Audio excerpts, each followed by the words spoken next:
kufanya malipo ya fedha za umma nje ya bajeti na bila ridhaa ya bunge ni wizi na ufisadi wa fedha za umma. Wakikundi 348 bila kuliambia bunge, bila bajeti na bila kutuambia tumeshindwa kwenye kesi gani mpaka tukalipa hizo fedha. Tumeshinda kwenye kesi gani mpaka tukalipa hizo fedha? Hukumu iko wapi? Tumeshindwa shindwaje? Wananchi hao wakihoji wajibiwe na sio kuuawa kwa risasi.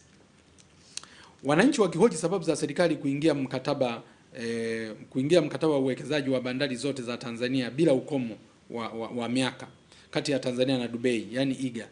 Licha ya wananchi, wanasheria, viongozi wa dini kila kona ya nchi na baadhi ya wanasheria wakifungua kesi mahakamani, lakini mikataba hii ilifungwa.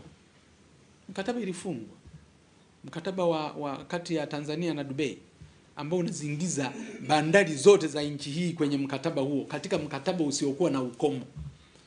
Viongozi wetu wa dini walipiga kelele, wanasheria walipiga kelele, wengine wakaenda kufungua kabisa mpaka na kesi mahakamani. Makundi mbalimbali ya wananchi walipinga, lakini bado mkataba huu ulifungwa. Sasa wananchi wakihoji, wenye mali zao, kwa sababu mali za nchi hii sio za viongozi wala watendaji wa serikali, ni mali za nchi.